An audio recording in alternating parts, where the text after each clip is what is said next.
প্রিয় সুধী, প্রীতি ও শুভেচ্ছা রইল।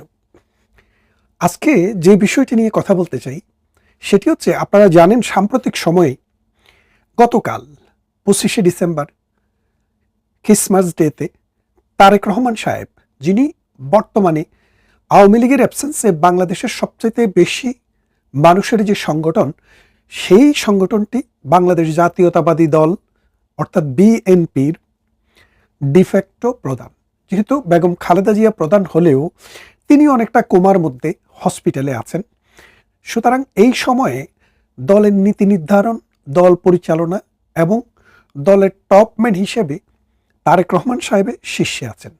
তো তিনি দীর্ঘ 17 বছর ব্রিটেনে প্রবাস জীবন অতিবাহিত করার পর অথবা এক্সাইলে থাকার পর 17 বছর পরে বাংলাদেশে পাড়ি জমিয়েছেন।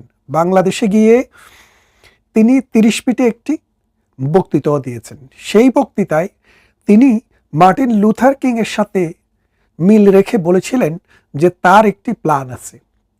আমি যে কথাটি বলতে চাই, মার্টিন লুথার কিং তার বাক্যটিতে বলেছিলেন তার একটি ড্রিম আছে, আই হ্যাভ এ ড্রিম, এবং তার পুরা বক্তৃতায় তার ড্রিমটা কি সেই ড্রিমের কথাই বলেছেন। কিন্তু তারেক রহমান সাহেব তার একটা প্ল্যান আছে বলেছেন, কিন্তু প্ল্যানটা যে কি সেটা আমরা জানি না। অথচ আমরা সবাই জানি যে রাজনীতির যে পরিকল্পনা মানুষের জন্য, সেটা মানুষের কাছে দেওয়া হয়।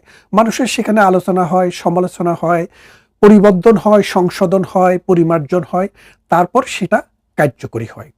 তিনি তার প্ল্যানের কথা বলেছেন, কিন্তু প্ল্যানটি কি সেটি বলেননি। হয়তো বলবেন, আমরা অপেক্ষায় রইলাম।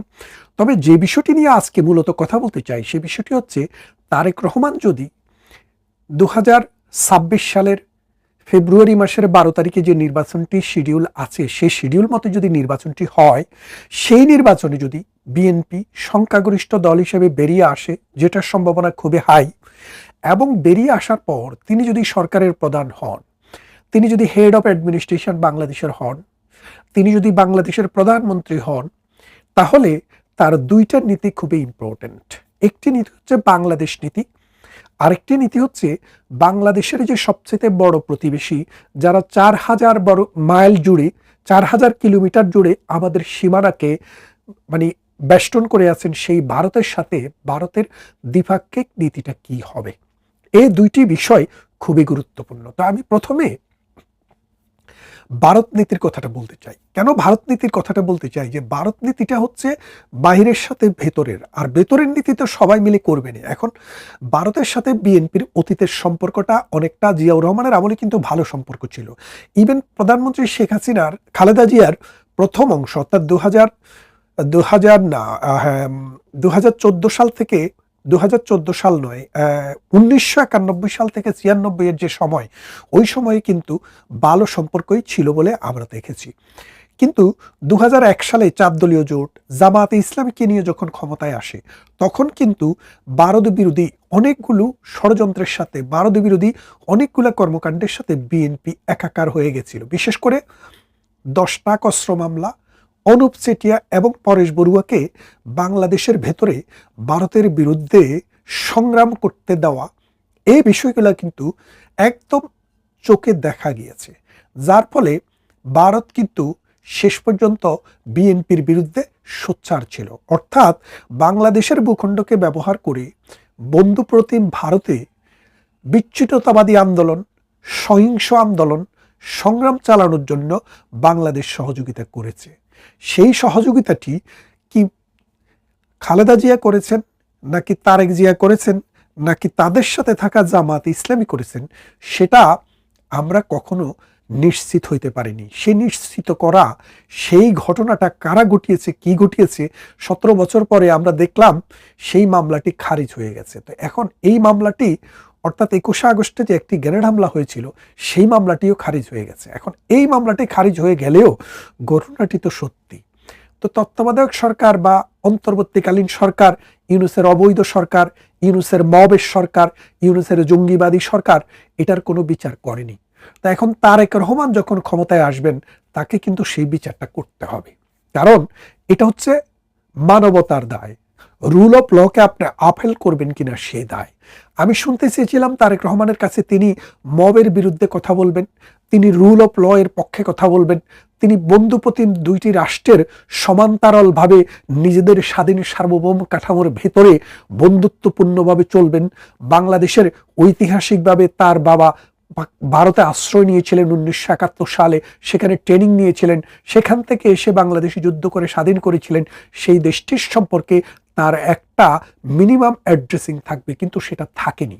না থাকাটা বিচিত্র কিছু নয়, কিন্তু এখন কথা হচ্ছে এই যে অনুপ চেটিয়া, পরেশ বড়ুয়া এবং দশটা কষ্ট, এই বিষয়টা থেকে কি উনি সরে আসবেন, নাকি উনি ক্ষমতায় আসলে আবারও ভারতের অখণ্ডতাকে বিনষ্ট করার জন্য ভারতের বিদ্রোহীদেরকে জায়গা দিবেন এবং বাংলাদেশের উপর দিয়ে ভারতে অস্ত্রের চালান পাঠাবেন কি পাঠাবেন না, এটা একটা বড় বিষয়।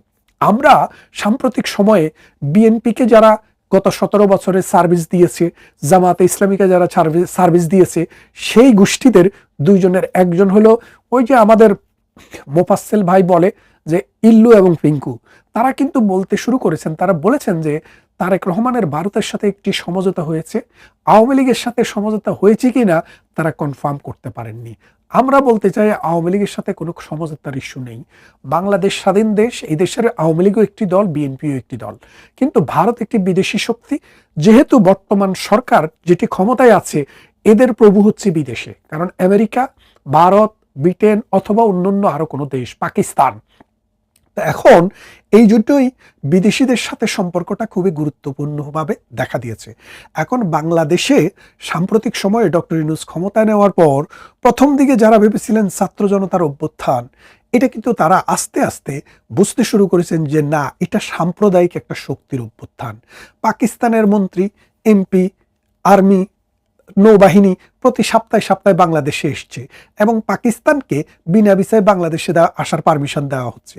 পাকিস্তানের জাহাজকে বিনা পরীক্ষায় বন্দর অতিক্রম করার সুযোগ দেওয়া হচ্ছে। এর ফলে দেখা যাচ্ছে যে পাশার দানটা উল্টে গেছে।